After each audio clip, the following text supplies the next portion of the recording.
If you've struggled with stress, balance, or burnout, and simply feel discouraged or even defeated, and if you're ready to move from force to flow and enjoy ultimate Zen success in your career, health, or relationships, then the Zen Success Show is for you. Your host, Carissa Sims, is an entrepreneur, corporate consultant, best-selling author, meditation teacher, and healer who has found her own Zen success. Here's your host, Carissa Sims.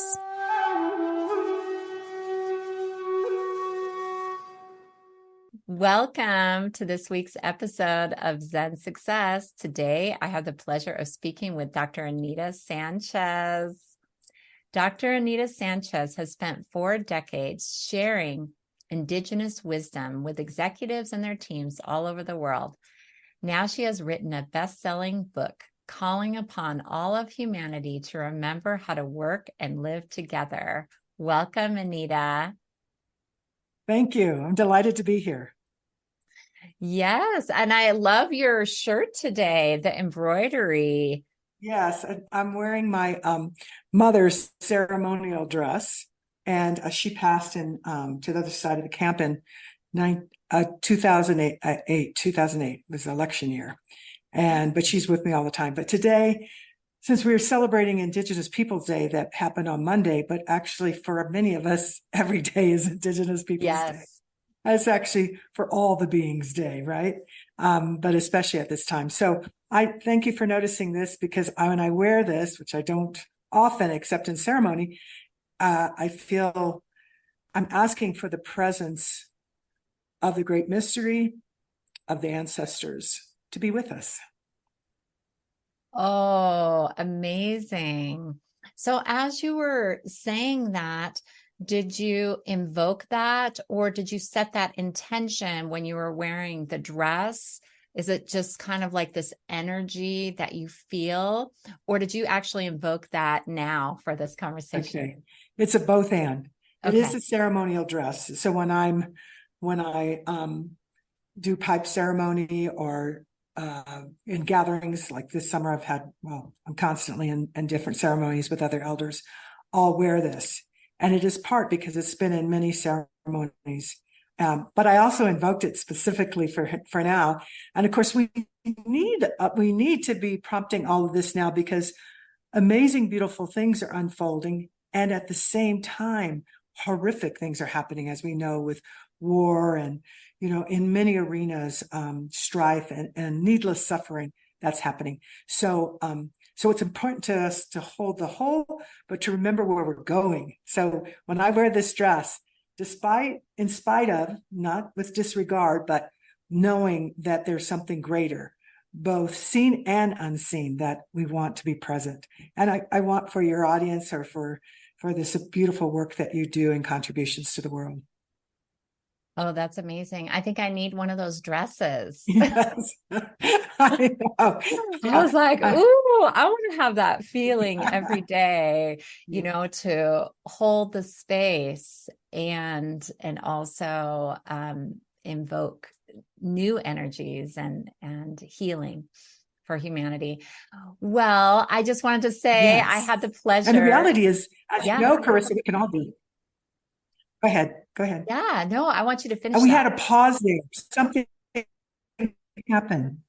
Yeah. Let me do just a quick check and make sure I'm on the right, because it's probably not you. Well, yes, it was me. Thank you for being patient. 2 different internet connects, and now I've got it to the right one. So yes. So go ahead. Okay, good. Well, you were just going to share some wisdom, as I was saying. I wanted to have a dress like yours. Do you remember? Oh, yes. Well, what I would say is, this is the only dress I got from my mom, so we won't get this one. However, I think what you're saying has a lot of importance to it, because the way our mind works, that we can, bring forth things. It works with images. It's not so much with words, images, sounds, and that. And so whatever that is, like I look at your background, the beautiful peace flags.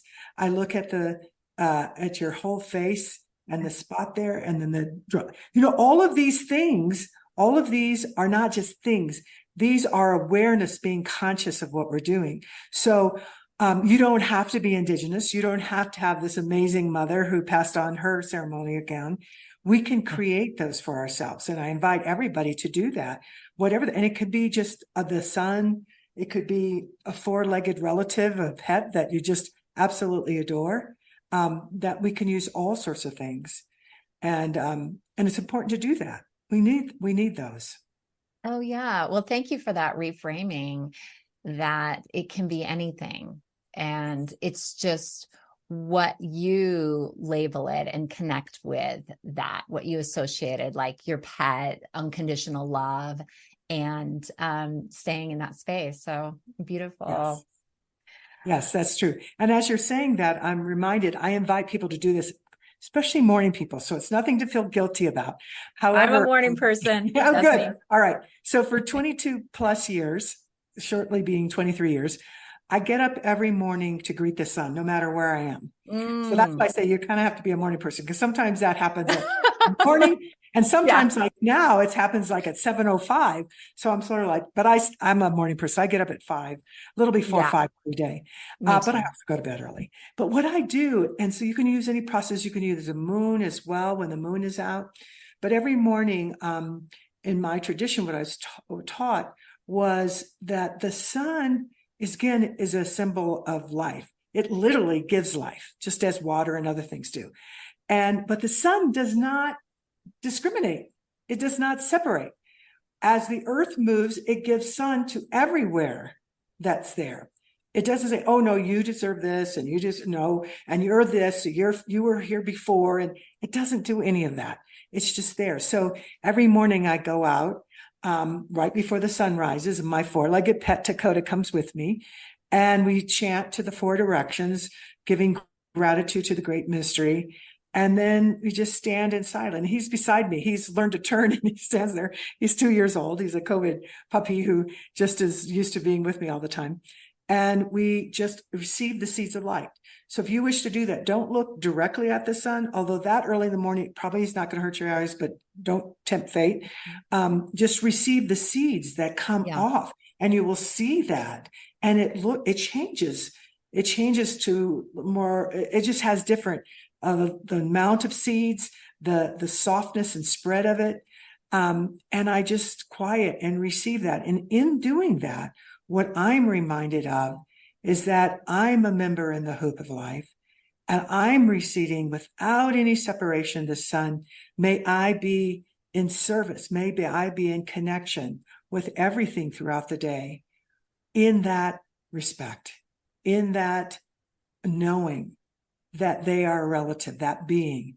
And that being is whether it's a human being or a four-legged, a winged, a creepy crawly, water, fire, all the different elements. And it makes me happy. As you can see, I can't help but smile when I think about that, because I can feel that in me all day long. And it's really fun when you get up early and the moon is still out. You can put your hands in both directions and receive the seeds from both. Oh my God. We have abundance here, as you know. Yeah, so much abundance. I didn't do the ceremony, but what I did, I get up super early in the morning, like you, 4 or 5, and I went running, and it was still dark, and the moon was there, and the sun was rising. And I didn't do like a proper ceremony, but it just felt really special. And I just stood there for a moment to appreciate the contrast and the beauty. And it was just amazing. It's so amazing. That's it. That's part of just reminding. So you are part of, not separate from. And there's a flow that happens. And when you're moving like that, because what makes me think of you're doing that is you're being good medicine. So part of my desire in life, I'm feeling my mother and my grandmother.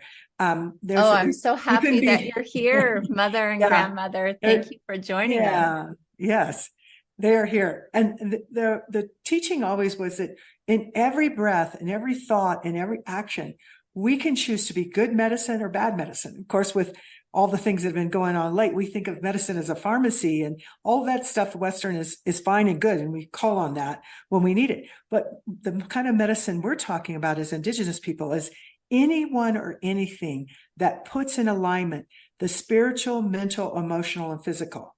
Bad medicine is anyone or anything that takes out of alignment the spiritual, mental, emotional, and physical. And so that's, I like to think about when you're running and feeling and being conscious of everything, that you're being good medicine. You are being part of, in action with that alignment. And that feeds that. So in tough times, in challenges where it's very human and natural to just, drop into that. If you do into separation and stuff, it will not stay there long, because you remember it's in our DNA and we've been bringing it forward. Oh, wait a minute. I am choosing to be good medicine now. And I would say right now, I'm watching so much. I want to make it in a real practical sense. It is in just terms of you personally, but in a collective sense, I've been watching, and the various groups I belong with and some of my business clients, like, what do we do at this time with war happening in several places, and just the horrific images of what took place by militants in Israel, and on and on. I don't have the answer. What I do have a sense of, in being a member of the Hoop of Life, is that there are many levels in which we need to work peace and unity within ourselves. Also, though, and externally, there are really long-term things that have happened to different people. So we send specifically prayers and light and good wishes and safety to the people in Israel.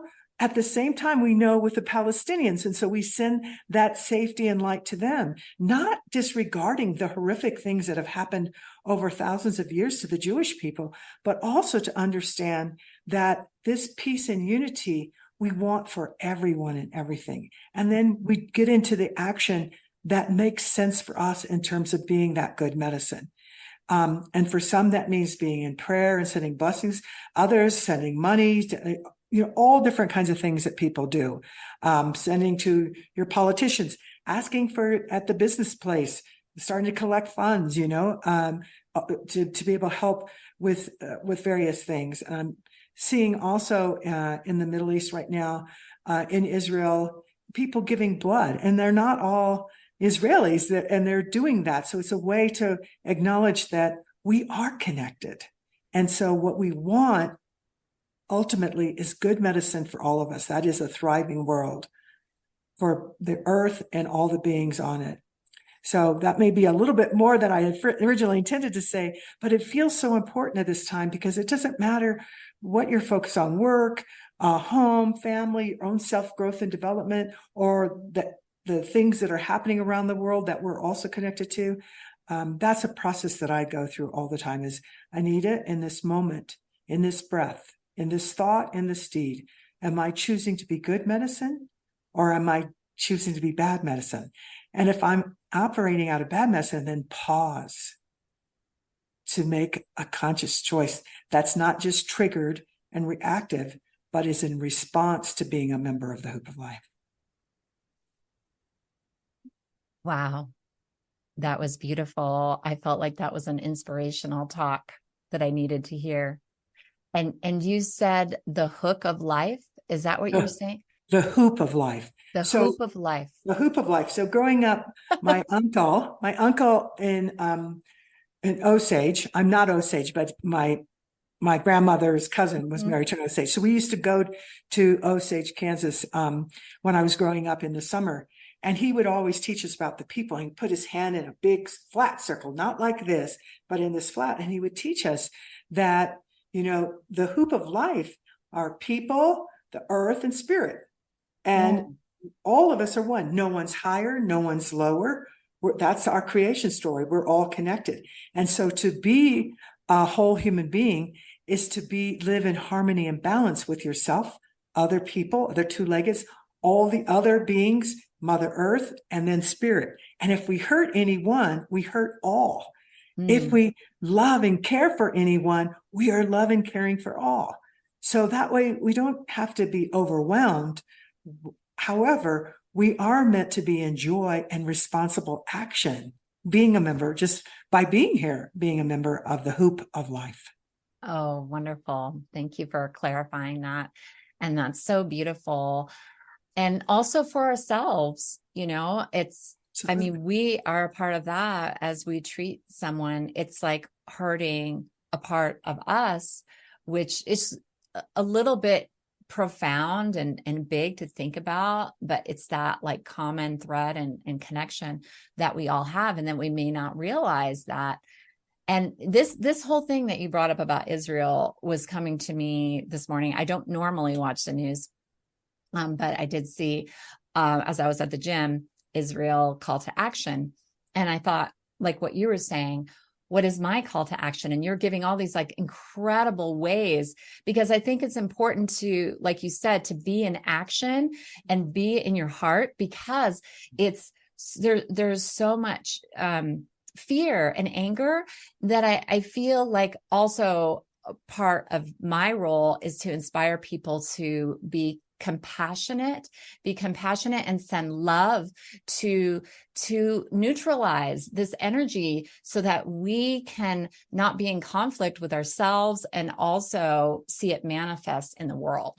Yes, you said it beautifully. That is it. We each have a role to play. Some will say it's a huge role. Some might say it's a little role. It doesn't matter, huge or small. It's your role, and it begins with: am I in harmony? Am I in peace with my own mind, in my heart, in my spirit, in my body? Am my values? Am I operating out of alignment of that, or is it out? And all that is not to say I'm a bad person, or it's just say, this is opportunity. You're being called to get that alignment. And that's in relationship to the huge global events that are happening, but it's also in relationship to your home and all the people you touch in your community, and in business so much now too, where business leaders are called on to, they're really expected on the polls after polls say that, they expect business. We expect business to solve a lot of the global problems, whether it's climate or whether it's social injustice, whether it's gender issues, that go with that, all hunger, all sorts of things. And rather than going, well, no, I just have to look at what I'm doing here, making this product profit. It's like, no, wait a minute. This is all connected. So what is mine? And so that pause and that reflection, what happens is whatever our role or position or whatever sector we're looking at, we can find ways to be a life-giving force in the hoop of life. And that to me is like good enough to want to wake up every day that I'm part of this hoop of life, and I get to make this choice and connect with others that are doing the same. So it's pretty exciting. That's amazing. And I'm getting a little bit emotional, feeling all teary, because I feel like it's so true. And, as an entrepreneur and all the business owners, entrepreneurs out there that might be listening to this, hear this call that Anita is calling to you now. Feel it in your heart. That it's not just about like getting it out there with a profit. It's how are you helping to change humanity in your way? Maybe it's the energy that you put into it. Maybe it's your mission, how you're giving back. Maybe you have a nonprofit associated with that. And I do kind of see that trend, and maybe you're helping with that as you consult with businesses, right? Yes, I do. It's that I work a lot in helping support inclusive leadership, inclusion leadership, that means that there's a mindset and a worldview that you're connected to everything. So whether it's in conversation with a coworker or an employee or even your boss, are you co-creating? Are you in alignment? Are you really talking through, speaking your truth with compassion, with the idea of together? What we can co-create is so great. Nothing is impossible, and I really believe that we can do that. So it's very important, and also relieve some of the burden, because what happens, we're taught so much. I think in the mainstream that there's this hero thing. There's this victim, perpetrator, and hero. And so many of our leaders, we want to be the hero and take on everything. Now, wait a minute. Yeah. I mean, that's a societal pattern. Yeah, that's a societal pattern. And it's one that's rewarded. But what we need to be rewarding now are those individuals those collectives that look at, wait, we are a part of this whole. And so what can we do, and do that through modeling? So giving affirmations, appreciations to people in your workplace who you don't usually do. I'll tell you, just even something like that, whether you're a coworker or the boss or whoever, that it multiplies. That people, all of us, actually all beings, want to be acknowledged, respected, seen, and our contribution. So I'm talking to you, I'm so aware, because I'm in the foothills of the Rockies in Colorado, and outside I'm on the foothills. So all these trees, and as I'm breathing, I like to be a fast talker from the Midwest, and I slur my words. So it's not, you didn't have a problem with hearing hook instead of hoop, because I swallow sometimes and when I get excited.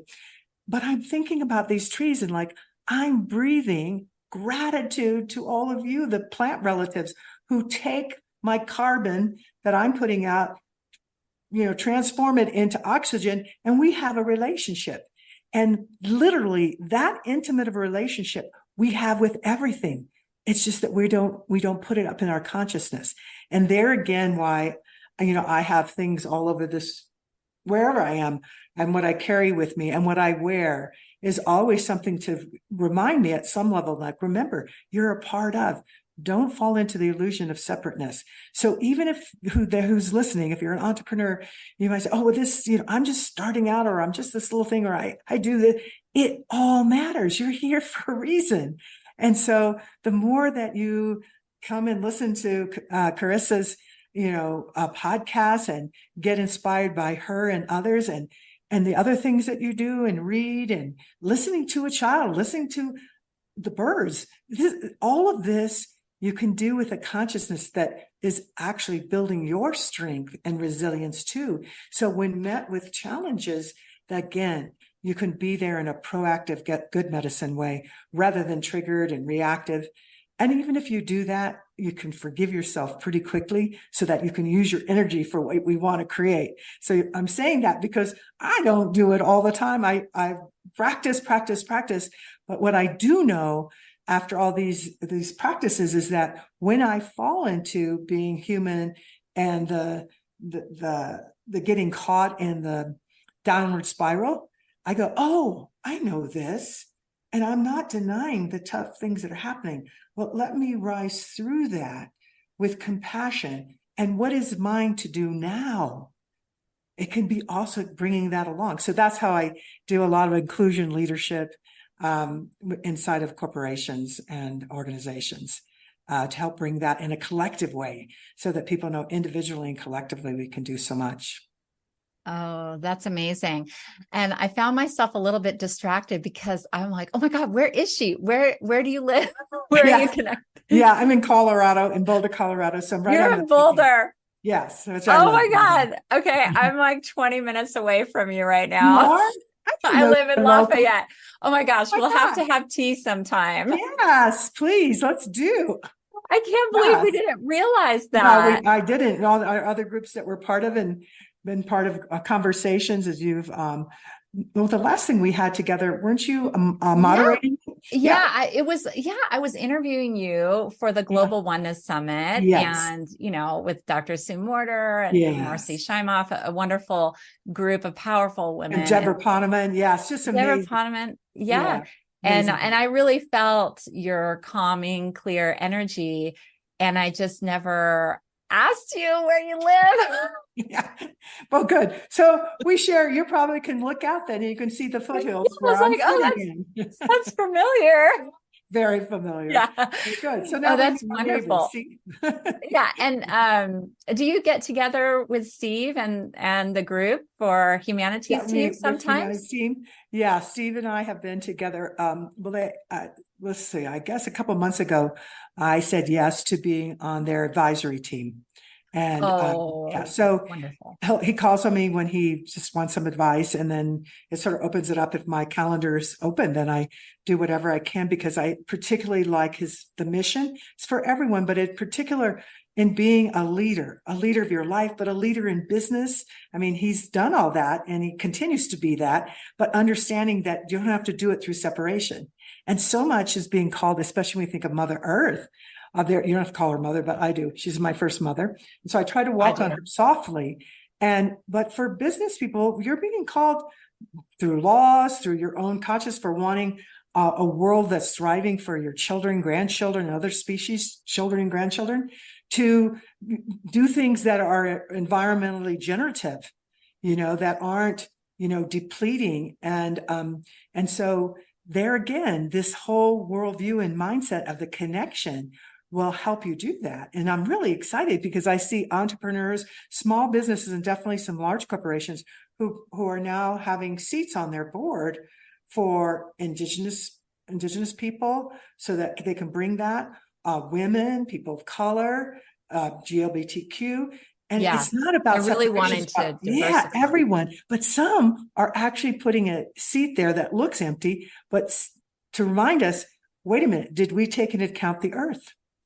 We're giving voice to the earth. And I love that as people begin doing that, leaders taking that step.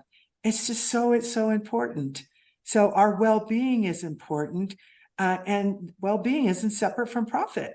If you take care of the well-being of yourself and model that, and take the well-being of all the people you work with and all the beings that we draw on, the trees and everything else, then we have well-being rising and expanding. And you make a profit. We know that now. We have research for decades now that show the more inclusive your board, the more inclusive your executive team, your return on investment can be as much as 20 to 34% higher than in your sector. And go check on that. Wow. When you heard that from me, please check on it, because you'll go, wow, why didn't I look at Catalyst? Or why didn't I look at McKinsey? Or why didn't I look at Deloitte and see that their stats, what they're finding? And you'd go, well, I want well-being for everybody, so maybe I need to start including that, and starting again with yourself. Am I aligned? Am I good medicine to myself? Am I in alignment, my spiritual, mental, emotional, and physical? And if not, then good, you're aware. So now you take action to bring that into alignment. Yeah, that's beautiful. Another part of me is I consult with corporations to do ergonomics and wellness. Oh, nice. I'm an occupational therapist. So I found that sometimes when the corporations that I worked with really put their people as a priority and their safety and cared about them, that their injuries also go down. Absolutely. So in addition to everything you're saying with productivity and And injuries go down, that means that they're doing more productivity. They're not being injured, and our health costs so much that they're not off doing that. So that means pause at times, let people have breaks, because that time to drink water, to have a friendly conversation, that is rejuvenating.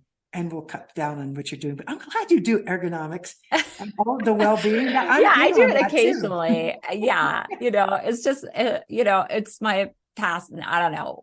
I did a lot previously. I'm doing different things now, meditation and healing, but I still enjoy working with corporations. So, I still have a few clients in the field, but thank you for saying that.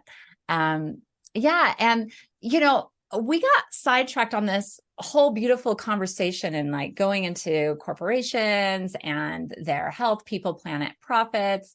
And I wanted to talk about your practice, where we introduced you and you were talking about the sun, because I also feel that sometimes society demonizes the sun, oh, get out of the sun, put sunscreen on. I'm sorry.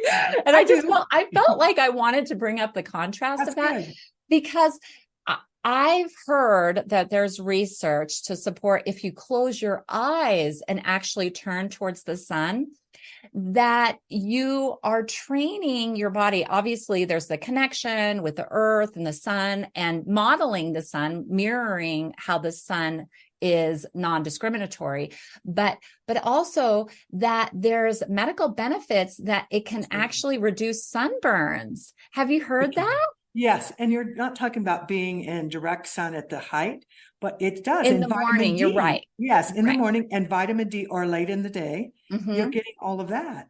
And the thing is, it's not woo because there's science in all of this of our impact on each other. Like we'll have to get together, but we know within 8 to 18 feet from research, we are impacting each other's heart rate variability. Oh my God, I All love those that things. research. I go in and I hook people up and we'll be doing that. They're like, what is that? So and everybody starts seeing how, well, it's smooth. And then we got into this and it went off and off. And it's like, well, just pay attention because words matter, thoughts matter, images, keeping in mind what your vision is. So we may take a long time to get there, and there'll be some back steps where every few steps we go forward. But nonetheless, you keep that in mind, and you find that health-wise, it's there. And you just brought in another story. I hope it's okay. No, I love it. They're just coming through. So another story about the sun that I got so early. I was 4 years old. My little sister was a little over 2, and my older sister was 7. And we used to go to my grandmother's house sometimes on weekends, and we loved that when they let us do that. And this one weekend, she had us there. We got there. And where is this? Where'd you grow up? In Kansas City, Missouri. I grew up. Cool. And so she said she always gardened. So she said it was August, a hot, humid, Missouri. And she said, okay, tomorrow we're going to wake up before the sun comes up. And every hour, I'm going to take you out to my garden and you have to be silent for 5 minutes. Then you can go play and help me with cooking or whatever we're doing, having fun. But then you go back in 5 minutes, you need to be quiet. Well, even my two-plus-year-old little sister, she was pretty darn quiet. We always loved doing my grandmother because she was amazing. So the experience was we go out, we stare, and then the sun rises. And you know what happens? The sunflowers turn and look at the sun. And every hour we come back and we'd have to stand a different way because they're following the sun. They're following the light. Oh. And I remember at lunchtime, even being 4, I was like, I'm hungry, but I want to go back out to the sunflowers because it was so cool. It was like something else was happening. I didn't even know that happened. Yeah, I know. She never debriefed. Anything, but we did that. So then nighttime comes. It's getting dark, and she says, okay, come in, let's have dinner. So we had dinner. It was kind of late because sun stopped, late. And then she grabbed the flashlight and she said, hold hands. And we went back out to the garden. We're like, there's no moon out. It's really dark and it's beautiful. You can hear the crickets and everything. And we're by her garden. And so she turns on the flashlight to the ground and we realize we're in circle. And then she just turned it over to the sunflowers and they were looking at each other. Yeah, exactly. That is incredible. I know. And oh my God, that's like a children's book. I feel like you need to make a children's book out of that. Yeah. It's a beautiful, that experience. And this is how I learned growing up because my grandmother, I don't think she ever went to formal school. In fact, I know she didn't. And my mom only went to 7th grade, but both of these women in my life, any PhD would just fall in love with them because they're brilliant.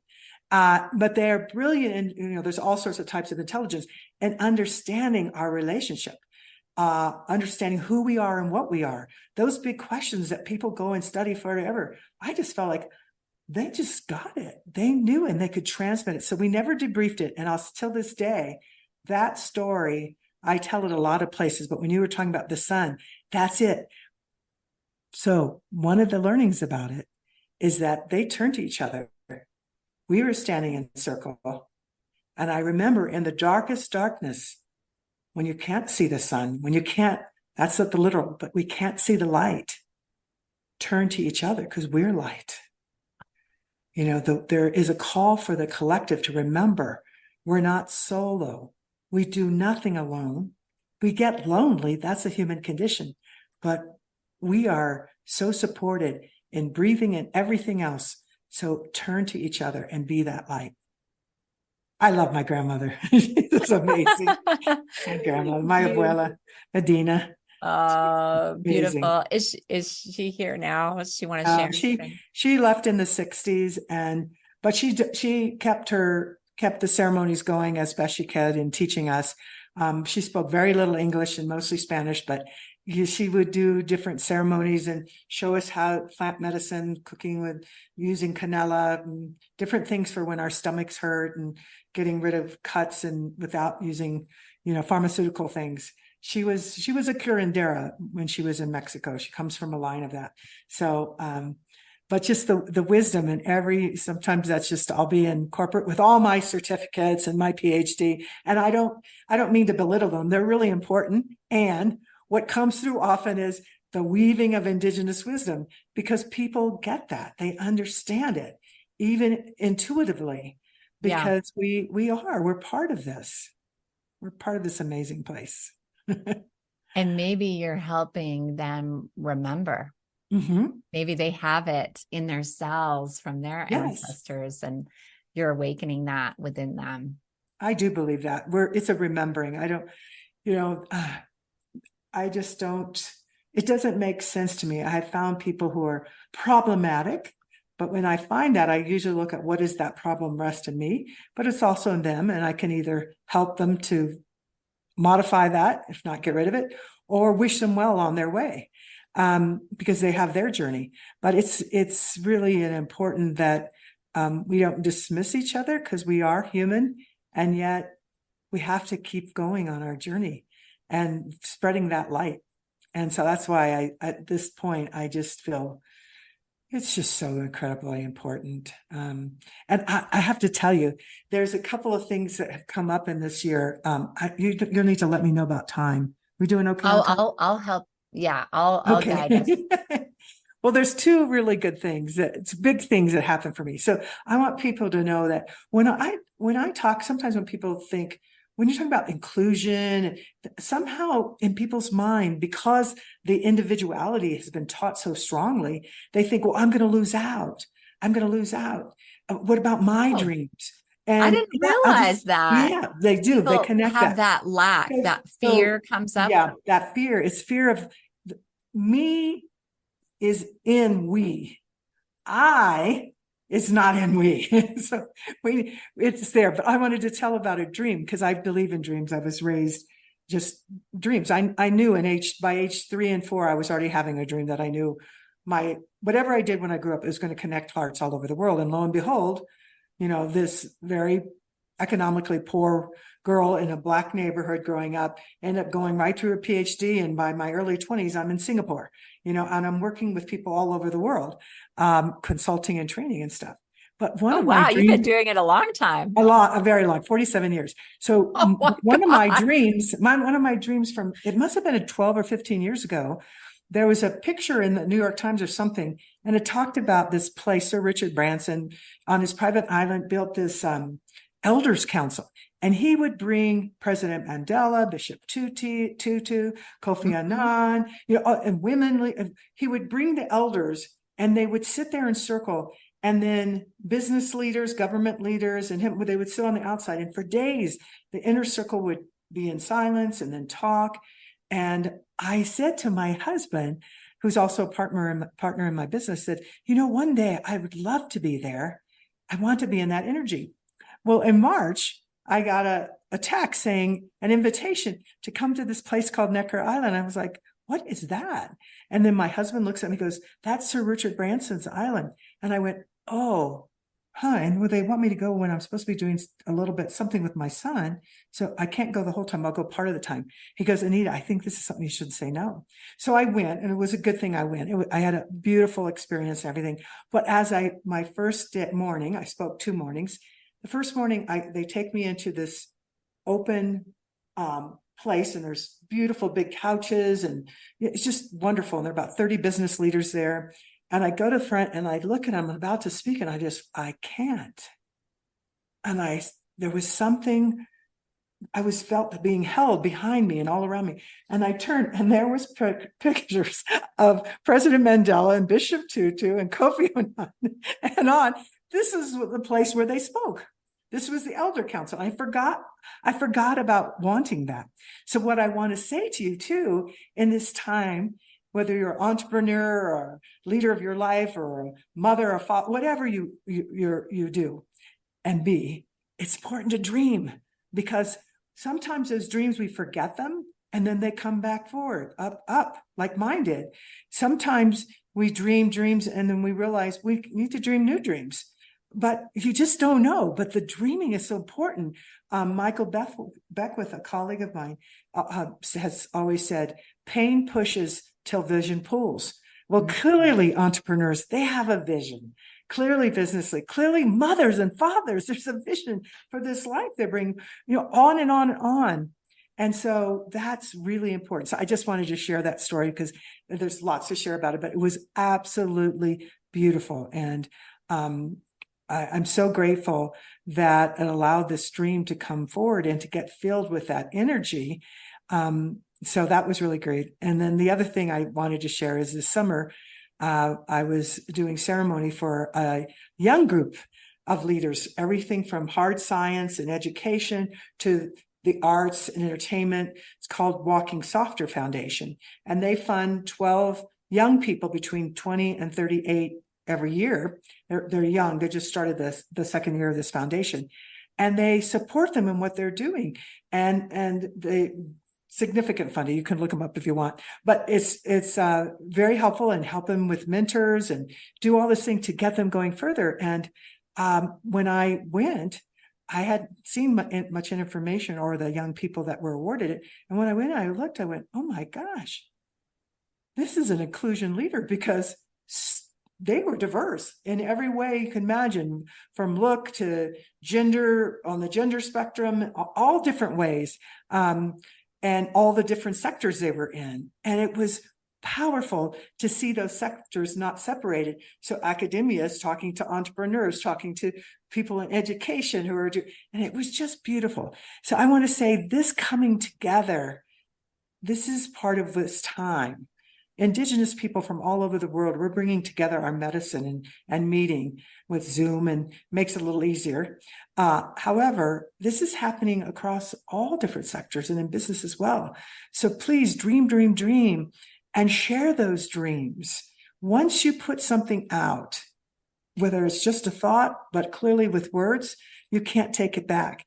That's a good thing. Now, if you put out something bad, you can't take that back either, but you can put out a new, healthy, life-giving thing. So do that. Anyway, thank you for letting me share those two things. My feeling is that we don't hear enough of the good things that are happening, and there's lots of those. Again, I'm never into spiritual bypass where we deny the earthly things that are happening. We need to address those, but we always address them with the wholeness of who we are, which is that dream part of us, that spiritual, mental, emotional, and physical, all of it. And then magic happens. Then we're able to bring forward what we want for our children, our children's children, and for other species' children as well. Yeah, so beautiful. Thank you for sharing. And I've always been a fan of Sir Richard Branson. So it's amazing that you got invited there. Well, because I'm an entrepreneur. And, yeah, it makes sense. Yeah, he's amazing.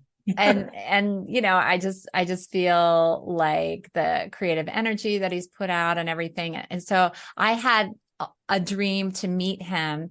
And so what I did was I did meet him a couple times. I went to one of his galas for like a nonprofit for a Moroccan foundation. Hey, you're manifesting your dream. We have to step in and say yes to our dreams. And you did. Yeah. And I did. But I love in your story how you had this dream and you kind of let it go in your conscious mind. Yeah, you forgot about it. But I felt like it was almost like your destiny, like you were being prophetic. You were maybe seeing your future. So you never know. It's like your dream could be this is your future self. And I believe that. And it was your time. Yes. And you had completely let it go. And I feel like that really helps in manifesting too. It probably did. Because the other thing is, whenever we grab hold of, whether it's holding on to a suffering, and I understand suffering because I've had suffering in my life, abuse and and the murder of my father. So I want people to hear, Oh, like, this isn't just somebody who's like, oh, she had it so good. oh, No, we wow. all have suffering. So I remember there was a time, especially young, where I just thought, no, this is who I am. It's like, no, that's not who you are. That's what you went through. And that is something you needed to let go, to forgive yourself, to be able to be in unity, to use your energy for what you want to create, not for holding on to that. But it's also true of good things. So some people hold on to, I just had this top experience and I want to have another one. And it's like, no. You gratitude. Thank you. Let it go and be open. Other things come. And I'm actually do not wish the suffering I had on anyone. However, I don't know the things that I learned about compassion and empathy and forgiveness of myself, the forgiveness of the murderer of my father. I mean, some things that people think are unforgivable, I don't know if I would have learned those in such a deep way, except for what I had gone through. So I there's a whole thing called post-traumatic growth. And we talk about the traumas all the time now, and we need to, because we need to release those. But we also need to be talking about what is the post-traumatic growth that happens. And we can help manifest the post-traumatic growth as well. And that's then, I feel like, those of us who are very big on compassion and empathy, conscious action, love and care. We use those 4-letter words, even in business and other places, that those are really critical and those are life-giving. And that's what we want. We want thriving people, society, world. Yeah, absolutely. And I mean, the things that you went through, and of course, you just said it briefly, but I'm sure at the time, incredibly painful and hard. Mm-hmm. And it could have helped shape you to take on who you are today, to Absolutely. grow into the incredible teacher that you are. Yeah, no, absolutely. And I think that's part of why I'm a writer too, because I needed to write this. Some family members say, oh, you're going to tell those horrible. I'm like, no, I'm going to tell the story, the truth, but also the post-traumatic growth that happened.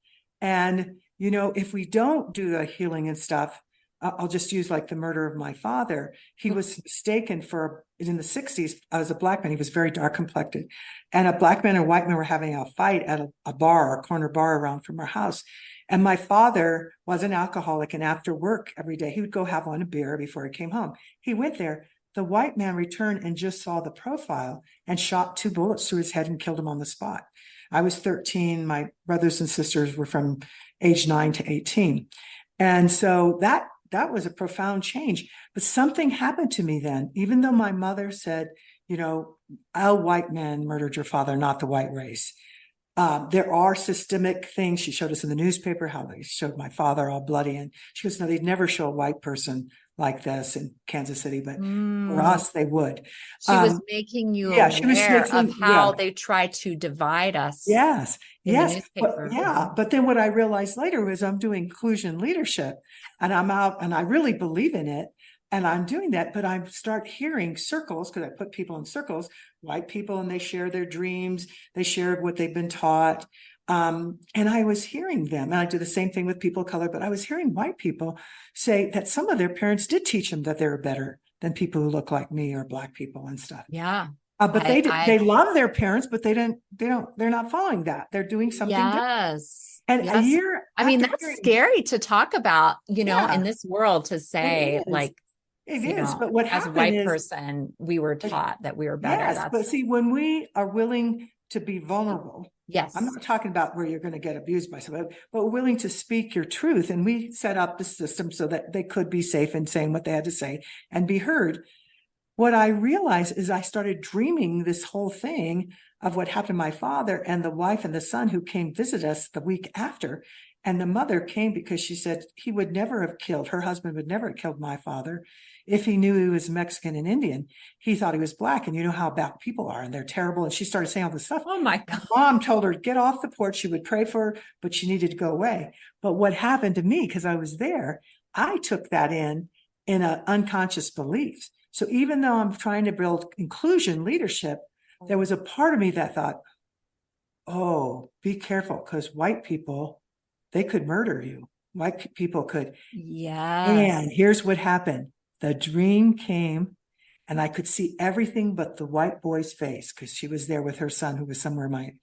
But as I kept dreaming the dream, his face got clearer and clearer. To this day, I know if I ever ran into him, I would know who he is. And I would say to him, I hope you have a good life. Because what I realized I was doing, it was horrific what happened. However, I took away that little boy's humanity. I literally wiped away his face because of my own fear and my own pain and hurt. So when I hear people lose loved ones, and it's suffering, it's hard. However, get to the place where they go, I forgive the perpetrator. I forgive, and really mean that, and forgive themselves, forgive them even. I had to forgive myself was hard. Like, oh my gosh, I was becoming exactly what I didn't want to be. I took away his humanity. And it was the white people in the circle. I think I got that because, yeah, they were owning this is true what they were taught, but that they were doing something different. And shouldn't we all have that opportunity, right? That's what, so take suffering and that and transform it to where you become an even better. And I'm not denying, and we stop those horrible things from happening any way we can too, in any positive, life-giving way we can. So thank you for letting me say that, because sometimes when I interview, people will go, wow, you're so lucky you've traveled all over the world and you started doing that so young and you're a PhD. I don't have any of that. But that doesn't mean that's my whole life. Family of 8, we were in 2 rooms. When we moved into a house that was 1,100 square feet with 8 of us, that was like a mansion. And, and when my father died, I did lie about my age, and I started working at age 13 and to save money. And luckily I'm book smart, so I could go to school, and I started at 16 because I couldn't waste time. So wow. I started. What was your first job? My first job was Macy's department store. I was a flyer. So whenever a department got busy, I would come in and help. And I was really good at it. So that within a year, I got made a manager of the flyers because I could train them real fast. And I was always fearful. Oh my gosh, they're going to find out I lie. And I'm only 14 now, or something. But it turns out I said this story in an organization about 12, 15 years ago. And a guy comes up to me and said, hey, I created the flyer, that whole program for Macy's out of New York. And then we put it out to all of our Macy's stores. And I said, oh my gosh, I knew I'd found out one day. He goes, no, I'm really glad you told that story. And I would want you for an employee. Oh, that's so very beautiful. Nice of him. That's a major synchronicity. Isn't that a beautiful, God wink there? That's so awesome. So one more question. I had a lot of questions about the ancestors, but this is like this whole conversation was meant to be in a flow that was beautiful and really sharing from your heart, your authenticity and your true life. So I was wondering, how can connecting with our ancestors help us be successful in life? It does. For many of us that are here, and I would say it really is all of us, but I always give the possibility. There are few not. We're the dream. We're the result of a dream from before. Now, some people say, well, I'm actually a result of some pain that happened before.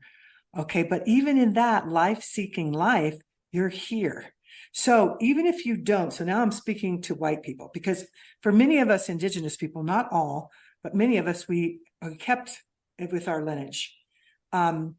But for many European, especially European Americans, they're like, I don't know. I don't know anything about my relatives, maybe the country, but we don't do anything. We came here and they didn't tell any stories. They didn't care about that. But that doesn't mean you can't learn things. So you can still go and look up more. You can even just dream. So before I go to sleep at night, if there's some major issue, I actually get a lot of my good designs for business when I go to sleep, and I don't charge them for that time, but it is great. I get great things, and I'll just ask the answers, like in my sleep, when my mind is out of the way, please bring to me the images, the messages that could be of service. And I get those. And I'm really committed to knowing about my ancestors who did good things and did bad things. And want to do, be a life-giving force. So, but again, it comes forward. So please, at night, especially, I'm going to encourage you to ask. And it may not happen right away, but if you keep asking, I get notes from people and go, oh my gosh, I had this. It was so real. I said, well, I don't know if it's real or not, but if it's got a message that sounds good, like good medicine, try it.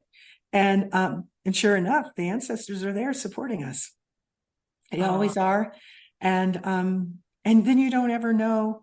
I just have to say this because I did 23andMe during COVID, and I learned that I am half indigenous, but I thought all of it came from Mexico, Nahuatl people, Aztecan, but it turned out not. A friend did all the numbers behind the 23andMe, and she goes, you are half indigenous, but only 24% of you is Nahuatl, of your 100%, so half of you.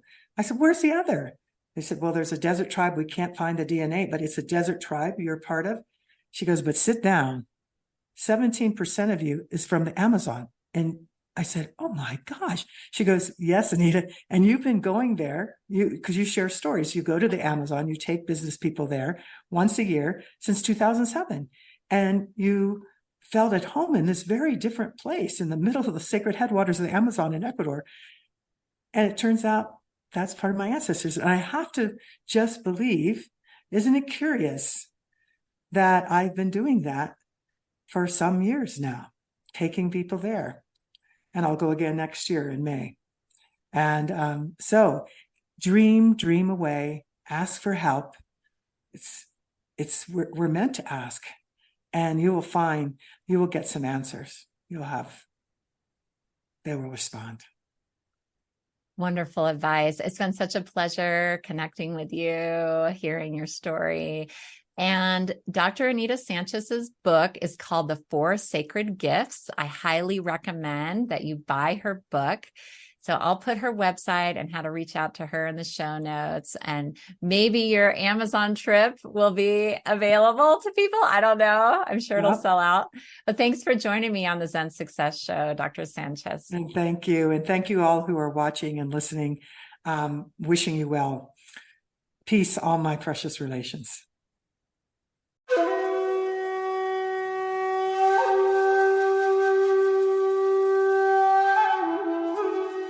That's it for today's episode of Zen Success. Head on over to iTunes, Google Play, Spotify, or wherever you listen to shows. Zen Success is also available on the radio in select markets through amfm247.com.